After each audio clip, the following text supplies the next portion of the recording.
اعوذ باللہ من الشیطان الرجیم، بسم اللہ الرحمن الرحیم۔ آغاز اللہ کے عظیم نام سے جو بڑا مہربان بے حد کرم کرنے والا ہے۔ حضرت علی کرم اللہ وجہ الکریم کا فرمان علی شان کہ اپنے جسم کو مت سنوارو کیونکہ اس نے مٹی میں مل جانا ہے، بلکہ اپنی روح کو سنوارو کیونکہ اس نے اللہ کے پاس جانا ہے۔ پیارے بچوں، آج کا ہمارا موضوع اظہار ہے، آپ کے نصاب میں شامل قطعات محمود سرحدی۔ تو آج ہم نے جس قطعے کے اوپر بات کرنی ہے وہ ہے تیسرا قطعہ، اور آئیے آ کر دیکھتے ہیں کہ اس کے اندر شاعر نے کس ٹاپک کے اوپر ہم سے بات کی ہے۔ تیسرا قطعہ پڑھتے ہیں جی۔ کبھی تو ان کی حسینوں سے شکل ملتی ہے، کبھی پناہ گزینوں سے شکل ملتی ہے، خدا کی شان سے ہے وہ میرے وطن کے جواں کہ جن کی پردہ نشینوں سے شکل ملتی ہے۔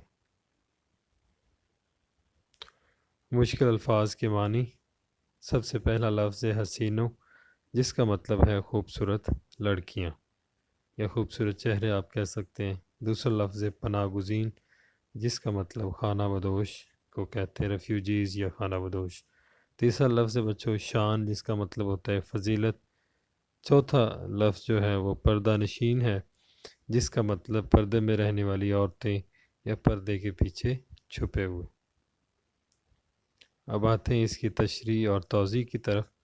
شامل نصاب تیسرے قطعہ کے اندر شاعر محمود سرحدی نے موجودہ دور کے نوجوانوں کی ترجیحات اور فیشن کے حوالے سے ان کے بدلتے رویوں پر تنقید کی ہے۔ شاعر کے نزدیک آج کے نوجوانوں کو پتہ نہیں کیا ہو گیا ہے، انہوں نے فیشن کے نام پر اپنی شناخت اور جنس ہی تبدیل کر کے رکھ دی ہے۔ ان کے ظاہری حلیے سے وہ نوجوان کم اور خوبصورت لڑکیاں زیادہ دکھائی دیتے ہیں۔ اس کا اگلا حصہ، کبھی وہ اتنا عجیب و غریب حلیہ بناتے ہیں کہ لمبے لمبے اور ناتراشیدہ بالوں کی وجہ سے کسی مہذب گھر کے فرد کی بجائے پناہ گزین اور خانہ بدوش دکھائی دیتے ہیں۔ آگے چل کر محمود سرحدی یہ بتاتے ہیں کہ در حقیقت یہ ہیں ہمارے وطن کے نوجوان، مگر جوان یا نوجوان کہیں سے بھی نظر نہیں آتے۔ اللہ کی شان دیکھیے کہ یہ نوجوان کم اور پردہ پوش عورتیں یا کوئی تیسری طرز کی مخلوق دکھائی دیتے ہیں۔ یہاں پر شاعر کا طنز جو ہے وہ نظر آتا ہے، اور وہ کہتے ہیں کہ یہ نوجوان کم پس پردہ یا پردے کے اندر چھپی ہوئی عورتیں یا کوئی تیسری مخلوق دکھائی دیتے ہیں۔ شاعر کے نزدیک ایسے لوگوں کو فیشن سے متعلق اپنے نظریات کو بدلنے کی ضرورت ہے۔ اسی قطعے کے اندر سے تنقیدی سوالات میں نے ترتیب دیے ہیں۔ پہلا سوال ہے فیشن سے کیا مراد ہے؟ دوسرا سوال، شاعر نے آج کے نوجوانوں کو حسین نائق کیوں قرار دیا ہے؟ تیسرا سوال، پناہ گزین اور پردہ نشین کی اصطلاح شاعر نے کیوں استعمال کی؟ تو یہ اپنی سوچ کر لکھنا ہے۔ چوتھا جو آج کا سوال ہے وہ ہے ہمیں کس قسم کا فیشن کرنا چاہیے؟ اب دوبارہ اس کی تشریح کی طرف آتے ہیں۔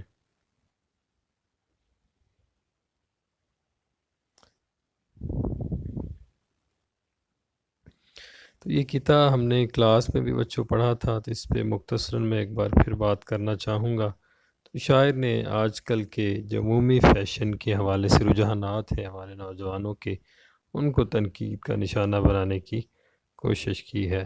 تو شاعر کہتے ہیں کہ پتہ نہیں آج کل کے نوجوانوں کو کیا ہو چکا ہے، ان کے نظریات کو، ان کے رجحانات کو، ان کے میلانات کو کیا ہو چکا ہے کہ وہ جس طرح کا فیشن کرتے ہیں وہ انتہائی آکورڈ اور انتہائی برا فیشن ہے، اور وہ اس فیشن سے جو مرد ہیں وہ مرد کم لگتے ہیں بلکہ عورتیں زیادہ لگتی ہیں۔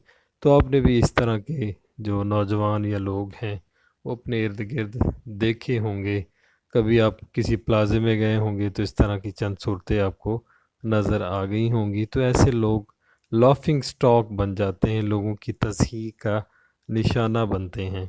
تو اتنا برا اور بھدا ان کا فیشن ہوتا ہے، کبھی تو یہ اپنے فیشن سے لڑکیاں دکھائی دیتی ہیں اور کبھی اپنے فیشن سے جو ہے وہ خانہ بدوش یا ریفیوجی طرز کے لوگ دکھائی دیتے ہیں۔ تو فیشن بیٹا وہی ہوتا ہے جو من بھاتا اور جگ بھاتا ہو، جس کو اختیار کر کے آپ کا دل بھی راضی ہو، اور جس کو جو دوسرا دیکھے وہ خوش ہو، اور اس کو اندازہ ہو کہ یہ فیشن جو ہے وہ آپ کی جو شخصیت ہے اس سے میل کھا رہا ہے اور آپ کی شخصیت کو جچ رہا ہے۔